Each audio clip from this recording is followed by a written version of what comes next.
Entonces, nos hemos quedado que ya sabéis todo lo que teníais que saber sobre las acciones y nos vamos a ir a hacer el movimiento de la vieja un poco más interesante, como os he comentado. Es decir, hacer que salga, en primer lugar, aleatoriamente en algún lugar de la pantalla, no siempre en el mismo, y que en lugar de hacer siempre un movimiento recto o la V, que sería bastante predecible y el zombie sería muy fácil que la esquivara, que haga movimientos aleatorios para darle un poquito más de gracia, si no, muy aburrido. ¿Vale? Entonces, también es verdad que con una sola vieja no haremos nada. Hay que hacer que vayan saliendo viejas constantemente de la misma zona, más o menos, para darle un poco más de emoción, para que siempre no sea la misma que vaya para adelante y para atrás. Está muy bien para practicar el repeat y las secuencias, pero en general querremos que haga un poquito más divertido, ¿vale? Que vayan saliendo aleatoriamente, incluso no siempre en el mismo intervalo de tiempo, a veces dos seguidas o jugando un poquito con el tiempo, ¿vale? Entonces, para preparar para el movimiento o el spawn periódico, lo que haremos será volver a la versión original del código, ahora la cambiaremos, en la que simplemente la vieja iba de izquierda a derecha, ¿vale? Simplemente volveremos a la posición original, que iba de izquierda a derecha, y luego lo que jugaremos será con la aleatoria de hacia dónde lo voy a mover. Pero de momento yo creo que con que vaya izquierda a derecha bastará. Acordaros, no sé si lo habéis lo habéis guardado todo. Comentamos todo lo que hemos hecho. Sí, mirad, podéis comentar desde el Action First Move, que ya tengo a su vez comentado, para hacer el comentario en bloques, barra estrella, barra asterisco, y comentáis en bloque. Y hasta el final. El spawn, ¿no? El full spawn, no. ¿El qué? No. Simplemente desde ahí. Os quedáis con las tres primeras líneas de código, que son las que crean el enemigo, lo ponen en la pantalla. El action translation también. Y el Action Translation es lo que estoy mirando ahora. El Action Translation lo podéis descomentar, porque lo que hace es move to... Sí, justamente lo dejáis así. Luego ya lo cambiaremos un poquito, creo. Creo que lo moveremos un poquito, pero bueno. Simplemente, con que dejéis las 5 primeras líneas de código que teníamos en los albores, nos bastará. Lo dicho, lo otro no os lo carguéis, comentadlo, porque es lo que habéis aprendido a hacer con acciones. A ver, sí. Ahí tenéis la vieja de izquierda a derecha, no tiene más misterio. Lo digo porque es más fácil empezar a trabajar con este tipo de movimiento que con todo lo que hemos ido acumulando a lo largo de los últimos cambios. Entonces, simplemente de izquierda a derecha, ¿vale? Si quito Tenéis que quitar todo hasta el final, ¿eh? Vale, entonces. No, las llaves no, ¿eh? No, hay dos llaves al final del código. La primera llave cierra el código de spawn enemy y la última llave te cierra todo el proyecto. No, las dos llaves no, ¿eh? Las dos llaves estas se quedan del final, no la liéis. Simplemente todo lo que está dentro del... Epa, que he comentado yo todo ahora.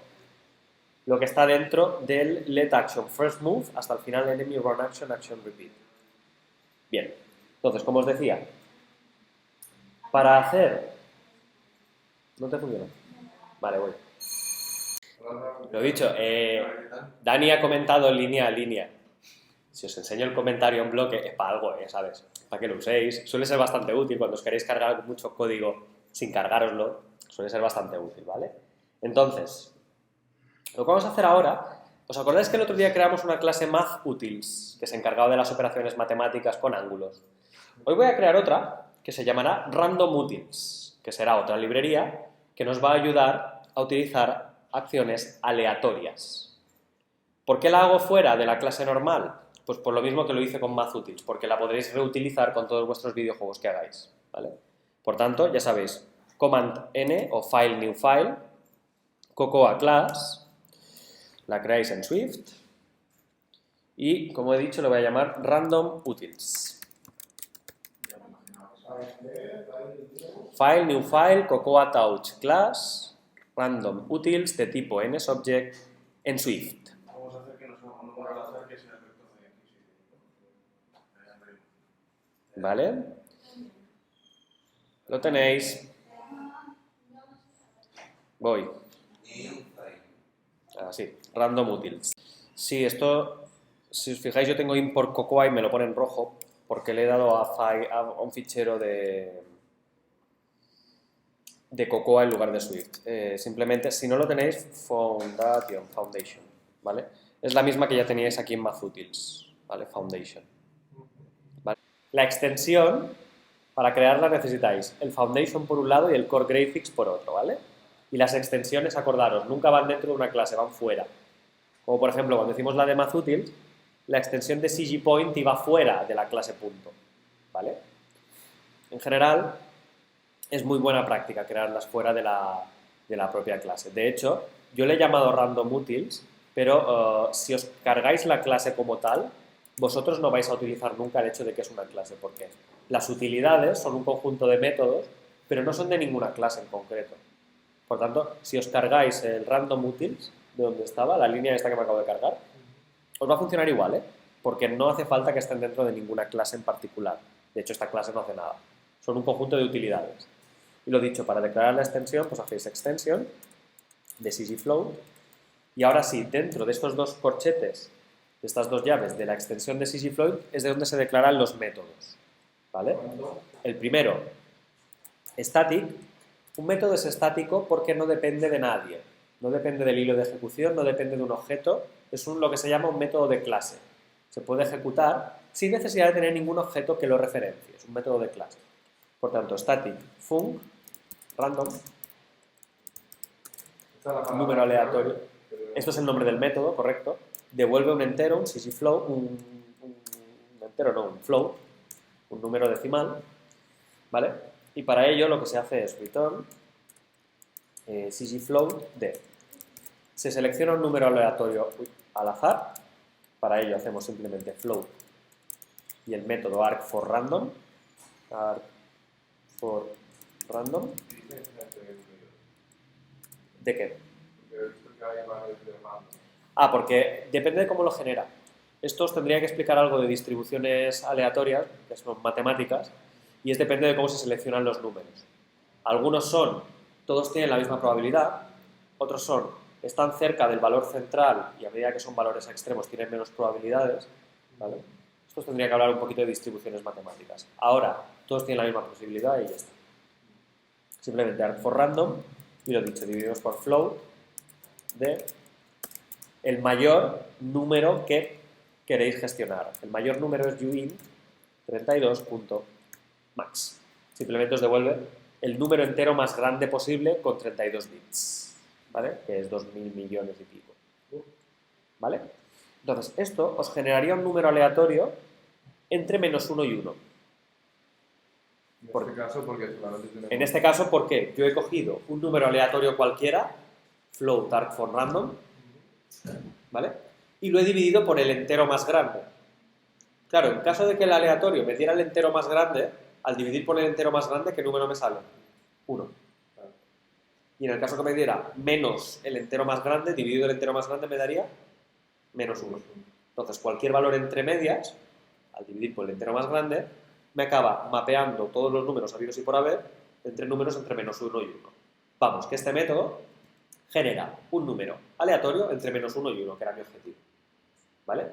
Yo la aleatoriedad la voy a gestionar entre -1 y 1 o incluso entre 0 y 1. No habría ningún problema. ¿Vale? Esto por un lado.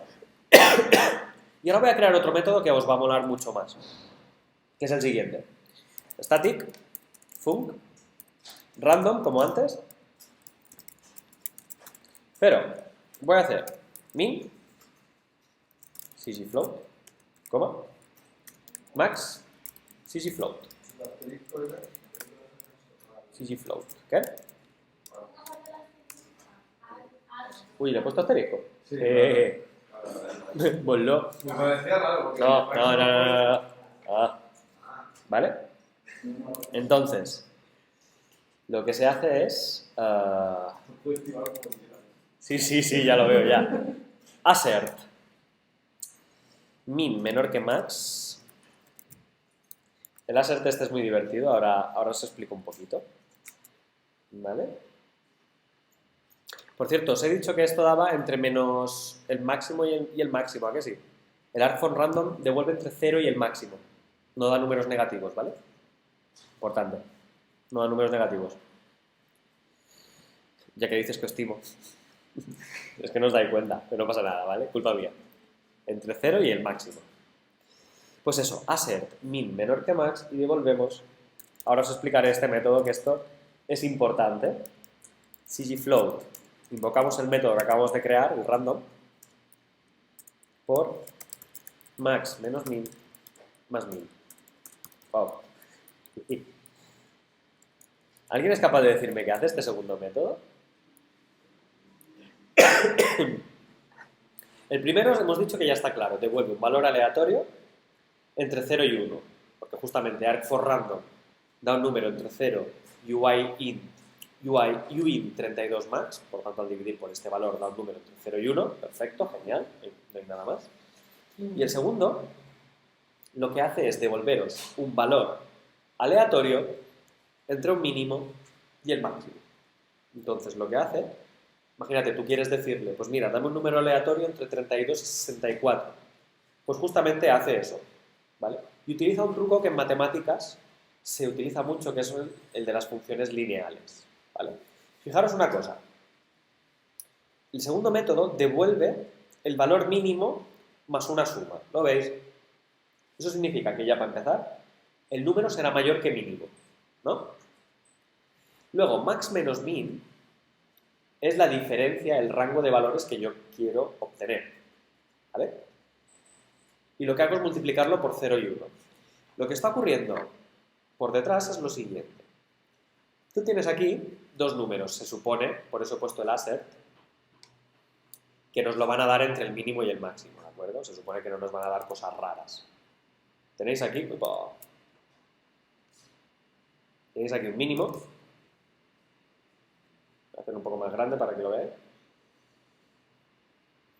Aquí tenéis el valor mínimo. En el ejemplo voy a poner 32. 32, así. Y tenéis un valor máximo.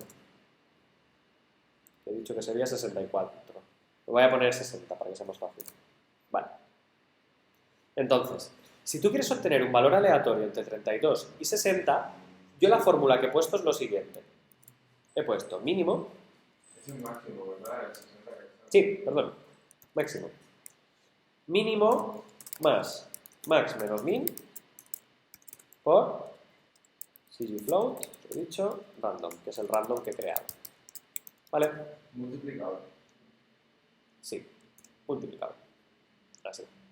Esto es lo que hace mi método.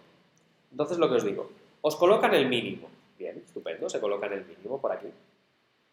Max menos min, si yo resto max menos min, ¿qué obtengo? Más que mil. ¿Cuánto? 28. Sería 60 menos 32, ¿no? Como comenta David, es 28. El mínimo, os lo he dicho, es 32. Y CGFloat random devolvía un número entre 0 y 1. Número entre 0 y 1.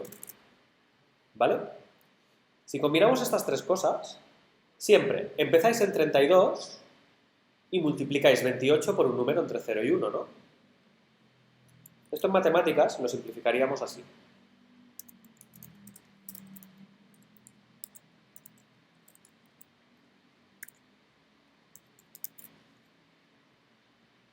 ¿Vale?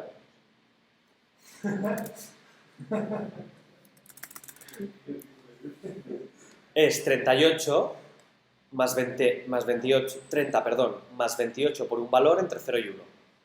Claro, cuando el número aleatorio me devuelve 0, ¿qué me da esta ecuación?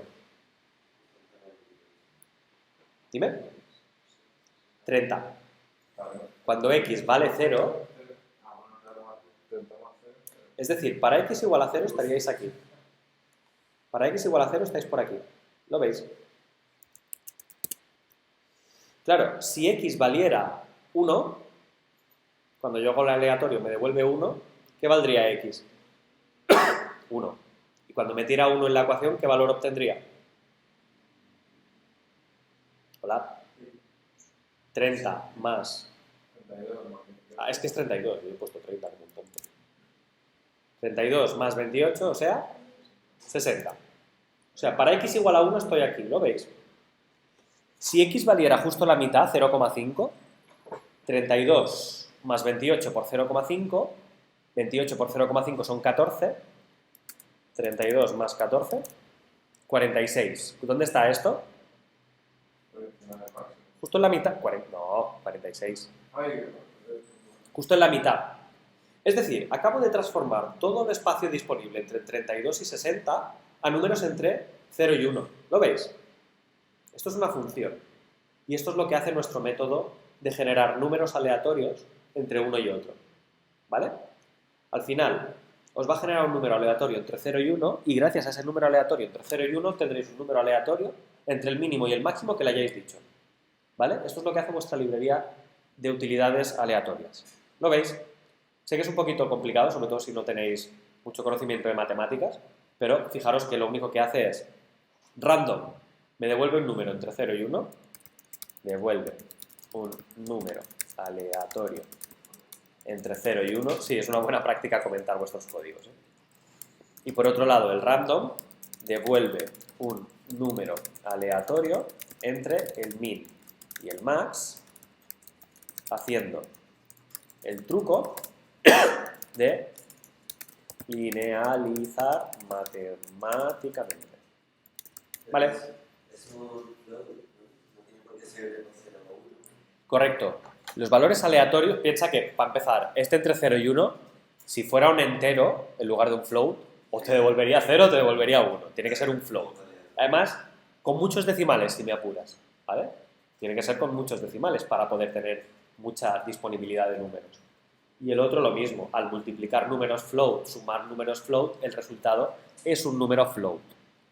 ¿Que lo quieres entero? Y dices, no, mira, yo son píxeles en pantalla y lo quiero entero. No pasa nada, ese float lo tratamos como entero y no pasa nada. Lo truncamos, le quitamos los decimales y tira para adelante. ¿Vale? Se puede utilizar para enteros sin ningún tipo de problema. Entonces, ahora ya tenemos estas dos nuevas funcionalidades disponibles. Lo tenéis la librería, esto es la librería, ya está, no es tan complicada como la anterior. ¿Podríamos decir que es entre 0 y 10? Si quisieras, Sí. sí, pero ¿con qué objetivo? ¿Para complicar la librería? Claro, es que al final es lo Para mismo. tener más salida. No, pero cualquier número. Pero que sea más salida. Sí, o sea, Andreu me pregunta, el método random este, en lugar de entre 0 y 1, ¿no podríamos hacerlo entre 0 y 10? ¿Para qué? Habría más posibilidades. Es lo mismo. Pero es que lo hace el otro. El random no lo vas a usar nunca. Vas a usar el otro pasándole un min y un max. Pasándole un mínimo y un máximo te lo va a hacer. Vale.